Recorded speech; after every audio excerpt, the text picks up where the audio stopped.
Okay, good evening. Right, Parshas Vayishlach. So, one of the most famous Rashis on the Torah is at the beginning of the Parsha.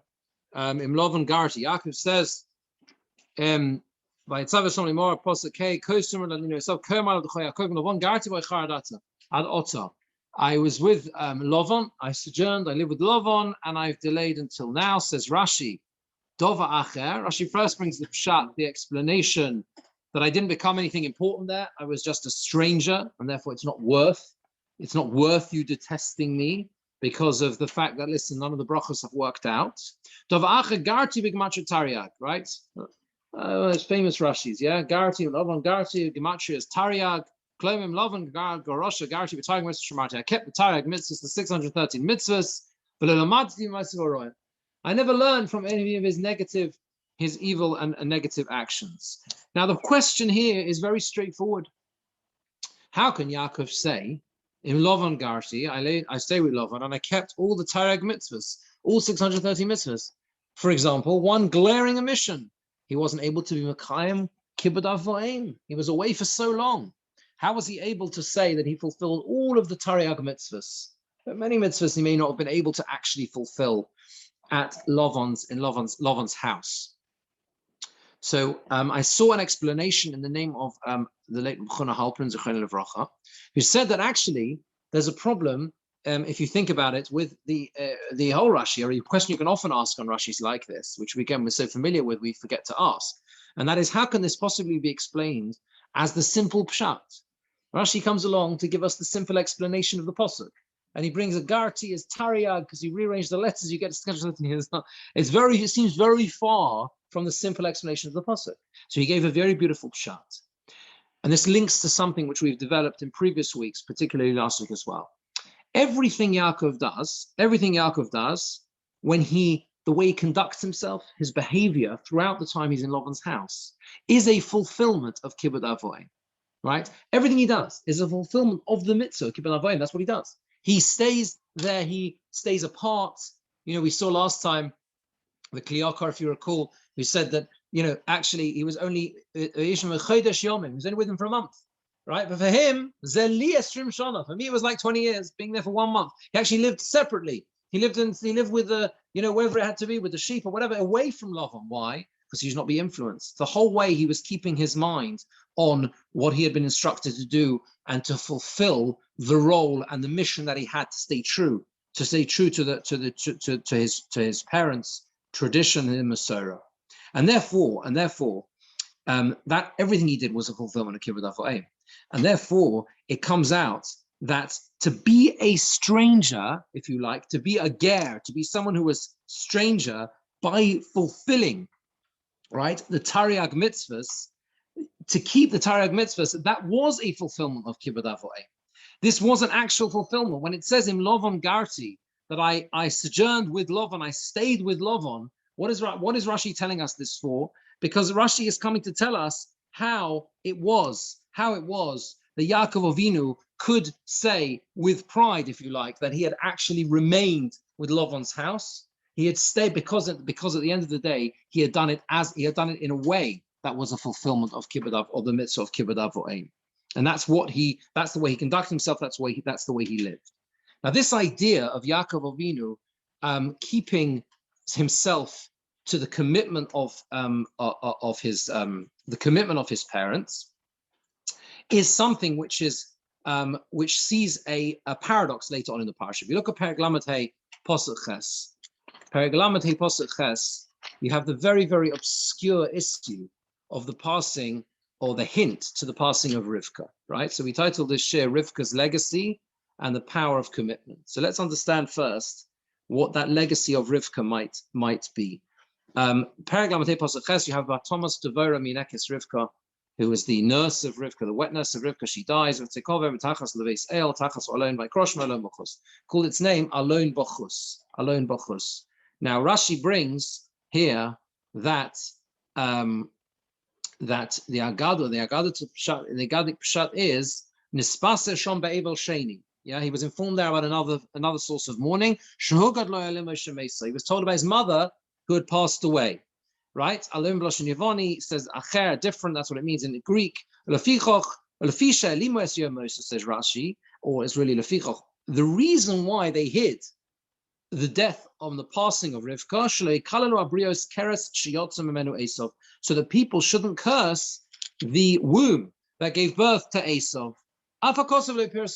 Because people, those around Rivka, decided to conceal her in order till her death, in order that people shouldn't say this was the womb that gave birth to Esav. Therefore, the Torah itself, the Torah itself doesn't publicize it. But there is a number of problems with this explanation. The Ramban, if you look at the Ramban, if you're following in the Mikros Gedolos, the Ramban brings Rashi's Pshat. It's halfway through the Ramban and Posach Ches.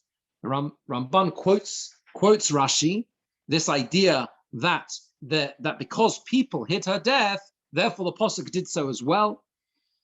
And the Ramban firstly deals with one question which he's able to find a resolution for. He says that, hold on a second, the death of Leah is also not mentioned in the Torah, right? You can't give that explanation there. So he says, okay, the way Chazal derived this explanation with Rivka is from the very fact that the Torah only hints to it through the death of this nurse, okay, and so why is it hidden? Why is it hinted at through the passing of this Menekes Rivka? It must be that it's specifically telling us that it was designed to be hidden for a particular reason, right? In other words, the fact that it doesn't mention the passing of Leah is not itself so surprising. Not everyone is mentioned in the Torah there. The fact that they passed away, right? So that's but there must be a hint that it's the way it's phrased implies there was a reason to hide this passing, right? But he's got a bigger problem. But Tama Klola says, Ramban Eino Mechuver. He says, I don't understand the reason of this idea of people cursing Rivka because of this. His Kiro b'misas Yitzchok. It says clearly when Yitzchok passes away, it says that Yaakov and Esav buried him, his sons. See, the Torah itself is clearly identifying that Esav was a son of Yitzchok, and therefore also obviously a son of Rivka. Aviyatochin Lomei says, different pshat, he says it could be like this. Rivka was not honored properly when she passed away. Why? Ki Yaakov in Enusham. Yaakov wasn't there when she died, right? But Esav hated her and would never come near her because of what happened with the brachas. So Esav wasn't going to be involved in her passing. The Yitzchok kohu einov, and Yitzchok's eyes were dimmed. By that time, he wasn't leaving his house. Different explanation, a fascinating explanation, totally different. The Torah doesn't want to mention the passing of Rivka because by mentioning her passing, you'd have to say or imply, or by default it would be the case, that you'd be saying, you know what happened to Rivka? She was buried by the children, by the Bnei Ches, the locals had to bury her. There was no one there to bury her. And that would have been a tragic thing for the Torah to refer to. He brings a medrash actually in Parshas Kiseitze that says, the Ramban goes on to say, Omru, they said, Atomotik Shemesa Rivka Omrim, when Rivka died, people said, Man Yipo Kamo. Who's going to go out in front of Rivka? Who's going to go there? Who's going to be there for her? Avram's died. Yitzchak Yoshev B'nai of chaos. Yisrael is in the house and can't see. Yaakov is in a different country. Yipag Esav Rashia Kamov Yimur Brisa Litin Bezayad Okedain Yinik. Should Esav go in front of her and people will say, look, start making the connection between her and Esav, etc., etc. Ma Osu says the Medrash. What did they do? They took her coffin out at night when no one was there. And that's why the Torah hides it. That's why the Torah hides it. So according to this explanation of the Ramban, because she couldn't be accorded the proper respect, that's why the Torah hid it. Because the failure, by default, for her to be accorded the honor that she was due was itself a reason the Torah is sensitive to that fact, and therefore the Torah hides it as well. Now, on a deeper level, let's try and understand what might be the deeper idea here. You see, Yaakov, go back to what we said before.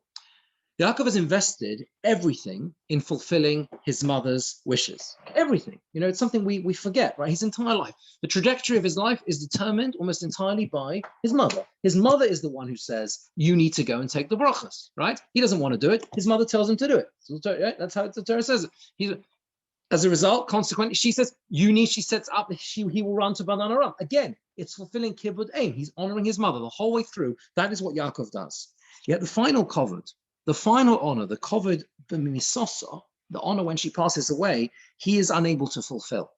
And maybe that's another reason why the Torah, taking it a slightly different direction of the Ramban, that's where the Torah hides it. The Torah conceals the passing of Rivka because Yaakov has invested everything in honoring his mother. And yet this he cannot do. And this would be like it's a shame for Yaakov as well that he can't be there. And therefore that's why the Torah conceals it. But there is another side to this. And that is, what do we learn from this episode, this very, very brief pasuk with this hint to Rivka? What do we learn from it? So we learn, Chazal say, goes back to you'll see in a minute, that we learn from here, fundamentally, the entire concept of Kovod Hames and Birkas Avelim is learned from here. If you look at maybe other sources as well, but this is a primary source for it. You look at what the Rashi says, first of all. Rashi says on those words, the next pasuk Yud, Vayom Elo Elokim Shemcho. No, sorry, it's possible before Vayir pasuk test. Vayiroi Elokim ala Yaakov oid b'vayim Padan Aram. Hashem appears to Yaakov another time when he comes from Padan Aram. Vayivorech osai. What does that mean? It says Rashi Birkas Avelim. He came to give him to give nechama to him. Why? Because of his mother, the passing of his mother. That's why he received the Birkas Avelim from Hashem, right? Hashem himself comforts Yaakov. So we learn from this whole episode what it means to be Menachem Avelim, how much it means to what it means to be Menachem Ovel. The Targum Yerushalmi, which again you'll find in the Mikras Gedolos, at least a lot of them, not all of them, but quite a few of them, says something, it says something else here that makes it even stronger. It says that it goes through everything we learn from different episodes of the Ovos. Elokoda Almut in Aramaic, Alifas Yoson, you've taught us, Pikudin Yoin, upright statutes, the Kayomin, Shapirin, these beautiful and precious and correct laws. And then it goes through several in turn. Alifas Yoson Birkas Chasana, right? Minodom, Vezuge, you taught us what it means to accompany a bride and groom, a Chasan and Kala from Odom Arishon and Chava. You've taught us, Alif on Yoson, I'm skipping a little bit, Alifas Yoson, Lemikvro Yaspishaya, Minovuna Avram Tzadika, right? You've taught us how to be Mevakeh Cholim, right? That's what Lemivakri Yaspishaya is a Choil in Aramaic, right? You taught us how to visit the sick from Avram Avinu. Then it says, V'oid Alifas Lon Lemivracha Yos Avelayo. You've taught us what it means to be there for Avelim. Min Avunon Yaakov Tzadika, from our father Yaakov the righteous. When you appear to him in Padan Aram over here, when Devorah Mabisa de Rivka Ime died, and then it carries on and says, it says like this. It says, "Va'ant Rebbein Kol Maya Hashem b'mechilas rachimach," in the Hashem, in the measure of your mercy, your good mercy is galesa aloyo nechimas yosei berkas avayla berkas yosei al imei, and you comforted him for his mother. So the Targum Yerushalmi says this is the fundamental source for these mitzvahs of kovod hames, of that sensitivity towards the mace, and particularly in terms of what he's focusing mainly here on the berkas avelim.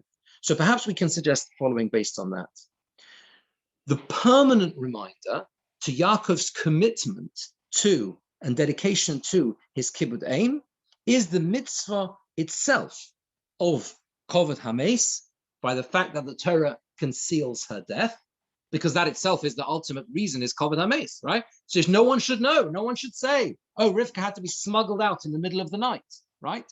So this idea of kovod hames is the outcome of Yaakov's commitment to his mother, together with the connected mitzvah, of course, of birkas avelim, of menachem ovel, being there for those who are Rachmana litzlan in Avelis, from the very fact that Hashem himself comforts Yaakov Avinu. Now, I think there's a fascinating potential link here. This is just a suggestion to what we say every morning in davening. You know, we say in every morning in davening, Elu Devarim, after Birkas HaTorah. But you know, there's something very surprising about Elu Devarim, because actually the Elu Devarim, the price of Elu Devarim, we say, of course, we say the Yivarecha Hashem Shmerecha, then we say Elu Devarim She'ein Lahem Shir HaPeil V'Bikurin, etc., etc., and then we say Elu Devarim She'adam Eichel Peruseim B'Olam Hazeh V'Ken Kem Yisrael Olam Haba. You eat the reward in this world, but there's still the main thing is left over for Olam Haba. And then we give a list, right? And then it's this Kibbud Avoim, Gemilas Chasodim, right? Hashkoma Space Amid Shachris. I was going up early to shul and late and staying late. Hachnosas Archim Viku Cholim. Familiar with this, right? Hachnosas Kala, bringing Kala to marriage, right? To help in a way that's necessary. Velavoyas Hames, and accompanying the dead. And then v'yun tefillah, having kavanah in tefillah, bringing shalom in odom l'chaveira and Talmud Torah connected kulam. Why do I say this is strange? Because actually, what we say in davening is an amalgamation of two different sources. It's a Mishnah in Peah, yeah, and it's a Brisa in Kiddush. It's a Brisa, I think it's a Brisa in Kiddushin, and this is a actually I think the second part is an amalgamation of this Mishnah in Peah and a Gemara. It's a Gemara in Shabbos actually. It's a Gemara in Shabbos. Kuf Chav Zayin Omid Aleph. So that alone wouldn't be so surprising, so strange. You can have that in Tefillah, you can have an amalgamation of two different sources. In other words, what makes it into the list, right? But there are two elements in this list that are not found in either source. You know that? Well, yeah, two of them are not found in either source, and yet they're in the Tefillah that we say they're in davening. And those two are Levoyas Hames and Hachnosas Kala. Hachnosas Kala and Levoyas Hames, accompanying the deceased and bringing a bride to the chuppah, a kala to the chuppah, are not mentioned in either source. And this is very strange because you would think they would be. You'd use the examples given by Chazal, and this is asked. This has been asked for many hundreds of years. This question, the Marshal says that they are the explanation of Gemilas Chasodim. So we give explanation. Gemilas Chasodim, doing kindness. Well, what does that mean? So we give the classic example of Gemilas Chasodim. But the Maharam Shik goes further and says like this. He says these mitzvahs have extra significance. They are the pinnacle of Chesed. The pinnacle of Chesed are these two ways of performing Chesed. How do you know that? Because you are mevatel Talmud Torah for them, right? You can give up learning. You need to give up learning to fulfill the mitzvahs of Levayas Hames. Always remember in Yeshiva, there was in Gates of Yeshiva, all the Niftarim normally would go from many of them, especially if a Rav would pass away, they would go from the shul, which is outside the yeshiva, and you stop learning for Kavod Hames. And they would say, that's what you have to do, Levayas Hames. So Levayas Hames and Hachnosas Kala are things you stop learning for, and therefore they are the pinnacle of Chesed. Maybe we can suggest based on that these two mitzvahs in particular are the legacy of Rivka. They are what Rivka leaves behind. Rivka's death is not mentioned in the Torah. But what she leaves us with are these two mitzvahs. Why do I say these two mitzvahs? Because, as we've explained, the Torah goes to these extreme lengths to conceal her own death, from where we learn the whole idea of Kavod Hames, right? And we also know that Yaakov Avinu, for all those years, essentially is fulfilling his mother's instructions to find a wife. Hachnosas Kala. However difficult it is for him to do so, that's ultimately the reason why his father sends him. Right, his father sends him for that purpose, to go and ensure that he that he establishes a family. So, in this sense, Rivka's passing is hidden in the Torah. She is buried quietly, but her legacy lives on every day in our tefillah through those ultimate expressions of Chesed. You see, Rivka, according to this, begins her quote-unquote career with Chesed. The Chesed of the well. Everything about Rivka is defined by Chesed. That's how she's identified as being worthy of being part of the Jewish women. We said she's the first outsider. She's the first one who has to, if you like, earn her place rather than being born into it. How does she earn her place? Because Eliezer says, the one who makes this decision, the one who pours her, I will know that she is the one who is right for Yitzchak because of the Chesed she performs. How does she end her life? She ends her life with the legacy of Chesed too. The Chesed, the ultimate form of Chesed that we learn from her passing that we need to perform. Predominantly the idea of Levayas Hames, Kavod Hames, which is essentially the way according to the Ramban, that's what we learn. That's what we learn from here. The Torah hiding her death so as to make sure that there's nothing undignified about her passing, that no one will say, oh, she passed away in obscurity. So there should never be, that's the point, right? That's the lesson. There should never be a mace amongst the Jewish people who passes away in that obscurity. That's the message. And perhaps we can also attach to that the notion of Hachnosas Kala, because of the idea that ultimately that was the cause of it all. Why is Yaakov not there? Why is Yaakov not there for his mother? Because he's involved in Hachnosas Kala. So that's perhaps we can suggest that is Rivka's legacy. Now, this is not all, because we have to understand about Yaakov. We're talking about legacy. So what's the legacy of what do we learn from the Parsha in terms of the legacy of Yaakov's commitment to his mother? So we have two sides to this, right? We have Rivka, and her passing in obscurity and how we are to understand that and what that leaves us with. But there's also Yaakov. Yaakov goes through his life to this point, as we said, committed entirely to his mother. And what is that, if you like, what does he hand on? What does he bequeath to us through that attitude? So let's try and understand what is unique about Yaakov in terms of his name. And that, of course, runs through the parsha. You've got at the beginning with the Malach, with the changing of his name. And then here, directly after this episode, Pasuk Yud, Vayomer lo Elokim, Shem says to him, Shimcha Yaakov, your name is Yaakov, lo yikra Shimcha od Yaakov, right? Your name shall no longer be called Yaakov, Kim Yisrael Yashmecha, you will be called Yisrael, Vayikra es Shmo Yisrael. And he calls his name Yisrael. Now, the point about Yaakov's name change, of course, is that it's confusing. It's the only one that's confusing, right? His name is retained. In fact, the way it's phrased in this pasuk, Vayomer lo Elokim, Shimcha Yaakov, your name is Yaakov. There's an esnachta there. There's a pause. Your name is Yaakov. Your name will no longer be called Yaakov Israel. And then, of course, it carries on to be he is referred to as Yaakov, as we know, right? What is going on here? What is the difference between Avram, Yitzchak, and Yaakov? So Yitzchak does not undergo a name change. Now that's relatively straightforward. And Nissim Gaon says, other Meforshim say as well, Yitzchak undergoes no name change because Yitzchak is named by Hashem himself. Right? Hashem himself gives the name to Yitzchak, right? You will have a child and that son will be called Yitzchak, right? So Yitzchak is Yitzchak, finished, right? Avram Avinu's name changes and it changes forever. Why does it change forever? Different explanations are given. The Stipler says in Birkas Peretz that the name Avram is given to him by a Rosh, is given to him by his father, right? And as a result, that's why he can move on to a completely different name. The Marsha in Brochus, Daf Yud Gimel Amud Aleph, says that Avram Avinu, needs to eradicate his old name. Why? Because the only way he can fulfill his mission in life is by eradicating his old name. Because there's a contradiction between the names, right? Avram is Av La'aram. You're Av only for this particular people. You're a father for just for Aram. Avraham, Av Hamon Goyim. You're the father of multitudes. And then we can't possibly be Avram in some context and Avram. By definition, it's a break with the past. Yaakov has to retain both names. Why? So again, it says the Stipler in Birkas Peretz, which is his Perush on the Torah. Effectively, an idea which runs as follows. Unlike Avram Avinu in the Bris Bein HaBesarim, and probably Yitzchak as well as an extension of Avram Avinu, there are no absolutes in Yaakov's future.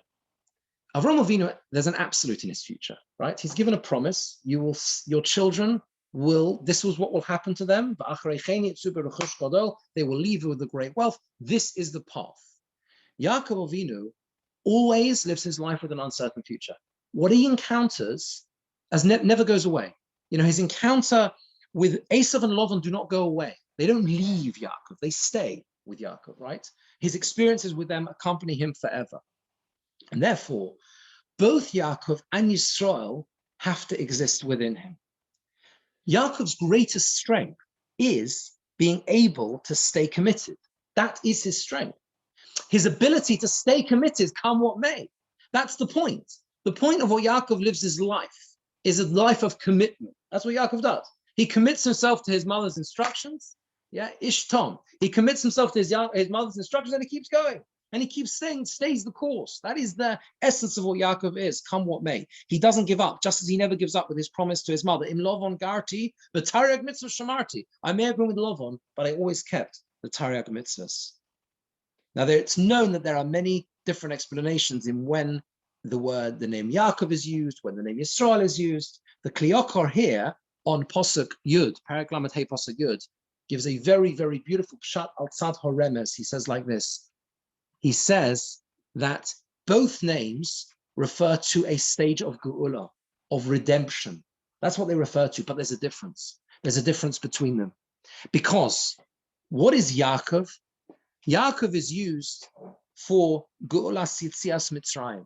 When leaving Yitzias Mitzrayim, it was complicated. It wasn't simple, okay? What was not simple about it? It was a situation where they had to beg, they had to initially ask, can we go out in this way, in that way? It's not so simple. I'm going to paraphrase what he says. It's worth going through it, though, properly inside to understand it properly.